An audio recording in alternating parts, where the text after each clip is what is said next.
श्री स्वामी समर्थ. जय जय स्वामी समर्थ. माझ्या स्वामी कृपा चॅनलमध्ये सर्वांना नमस्कार. गुढीपाडवा म्हणजे नवचैतन्य आणि मांगल्य. झाल्या गेल्या सर्व गोष्टी विसरून नव्या वर्षाचं जोमात स्वागत करण्याचा दिवस म्हणजे गुढीपाडवा अर्थात चैत्र पाडवा. मराठी नववर्षाचा पहिला दिवस. गुढीपाडवा सणाची माहिती तर सर्वांनाच आहे. जे काही घडलं आहे ते विसरा आणि नव्या दमाने, नव्या जोमाने, उमेदीने, चांगल्या वातावरणासह सर्वांना सामोरे जा असा संदेश देणारा हा दिवस म्हणजे गुढीपाडवा. या दिवशी मराठी घरांमध्ये घरोघरी गुढी उभारली जाते. गुढीपाडव्यासाठी खास पदार्थ तयार करण्यात येतात. तर घरोघरी महिला वेगवेगळ्या साड्या नेसून या सणासाठी तयार होतात. काही जणांना विशेषतः नव्या पिढीला गुढी कशी उभारावी, काय नैवेद्य दाखवावा याची माहिती मी सांगणार आहे. ती जाणून घेण्याआधी तुम्ही माझ्या स्वामी कृपा चॅनलला सबस्क्राईब नक्की करा. गुढी कशी उभारावी हे जाणून घेण्याआधी गुढी उभारण्यामागील नक्की कारण काय आहे हे माहीत असायला हवे. यामागे पौराणिक कारण सांगण्यात येते की चैत्र शुक्ल प्रतिपदेपासून नववर्षाला प्रारंभ होतो आणि ब्रह्मपुराणामध्ये संकेत मिळाल्याप्रमाणे या तिथी रोजी ब्रह्मदेवाने सृष्टीची रचना केली होती. तर गुढीपाडव्याच्या अनेक कथा आहेत. या दिवशी प्रभू रामचंद्र सीतामाईला घेऊन अयोध्येला परत आले होते आणि विजय पताका लावून त्यांचे स्वागत करण्यात आले होते. याशिवाय याच दिवशी विष्णू देवतेने मत्स्यावतार धारण केला होता असेही पुराणात सांगण्यात येते. तर सतयुगाचाही याच दिवशी प्रारंभ झाला म्हणून गुढी उभारण्यात येते असंही सांगण्यात येतं. तर गुढीपाडव्याच्या दिवशी अर्थात चैत्र शुद्ध प्रतिपदेच्या दिवशी सकाळी मीठ, हिंग, मिरी, ओवा आणि साखर ही कडुनिंबाच्या पानासह वाटून खाल्ली जातात. पित्ताचा त्रास नाहीसा करणे, पचनक्रियेत सुधारणा होणे आणि त्वचेचा रोग बरे करण्यासाठी कडुनिंबाची पाने फायदेशीर ठरतात असंही सांगण्यात येतं. तसंच शरीराला थंडावा देणारी अशी ही कडुनिंबाची पानं पाण्यात घालून आंघोळ केल्याने आणि खाल्ल्याने आरोग्याच्या दृष्टीने अत्यंत फायदेशीर असल्याने वर्षाच्या सुरुवातीच्या दिवशी आरोग्य चांगले राहिल्यास कायम चांगले राहते असे समजून या दिवशी ही खाण्याची प्रथा आहे. तर गुढीपाडव्याच्या दिवशी कडुनिंबाचे महत्त्व आहे.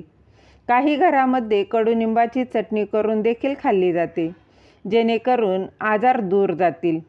गुढी कशी उभारावी याची पद्धत मी तुम्हाला सांगणार आहे. सर्वात प्रथम तुम्ही मध्यम उंचीची आणि आकाराची लाकडाची काठी घ्यायची आहे. त्या काठीच्या टोकाला तुम्ही एखादा लाल, पिवळा अथवा नारंगी रंगाचा कपडा अथवा साडी बांधा. सोन्याचे अर्थात जरीचे काठ असतील तर उत्तमच. काळ्या रंगाचा कोणताही कपडा यासाठी वापरू नये. यानंतर आंब्याची पाने आणि कडुनिंबाची पाने या साडी वा कपड्याभोवती गुंडाळा.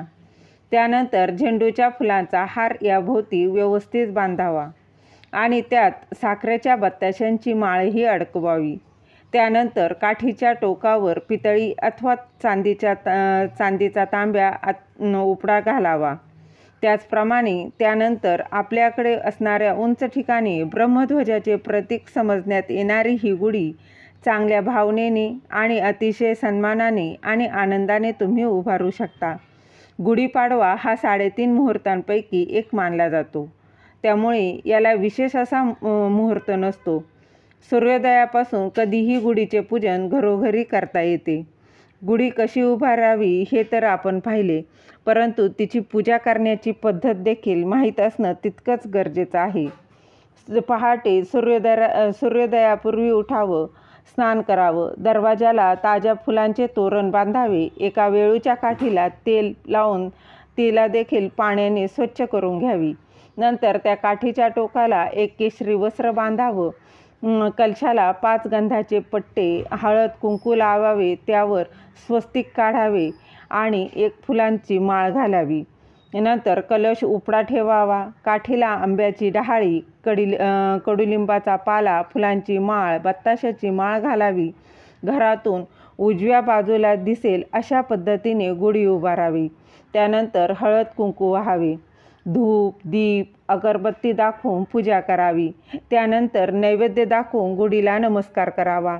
गुढी उभारण्याच्या दिवशी पंचांग वाचन आणि पूजनही केले जाते. त्याचबरोबर सरस्वती देवीचे पूजन करूनही शालेय वस्तू असतील, वही पुस्तकं पेन जे काहीच वह्या असतील पूजनाची देखील पद्धत आहे. आपण नियमित वापरतो त्या सर्व वस्तूंची फुलं वाहून पूजा करावी. काही ठिकाणी पाटीपूजनाची देखील प्रथा आहे. हा ब्रह्मपूजनाचा दिवस आहे. त्यामुळे श्री गणेशाय नमः, श्री सरस्वते नमः, श्री गुरुभ्यो नमः असं लिहून त्यावर सरस्वती काढण्यात येते आणि पाटीचे पूजा देखील केली जाते. पूर्वीच्या पद्धतीनुसार गुढीपाडव्याच्या दिवशी पुरणपोळी अथवा श्रीखंड करण्याची पद्धत होती. त्याचप्रमाणे आजही अनेक घरांमध्ये गुढीसाठी नैवेद्य म्हणून श्रीखंड पुरीचा बेत करण्यात येतो. पण तरीही आपापल्या आवडीप्रमाणे या दिवशी घरात गोडाधोडाचा नैवेद्य करावा. वरण भात, कोशिंबीर, चटणी, पापड, पुरी भाजी किंवा गोडाचा शिरा जे तुम्हाला शक्य होईल त्याचा नैवेद्य गुढीला दाखवावा व गुढी आनंदाने साजरी करावी. दिलेली माहिती तुम्हाला आवडली असेल तर लाईक करा, शेअर करा, सबस्क्राईब करायला विसरू नका. श्री स्वामी समर्थ. जय जय स्वामी समर्थ.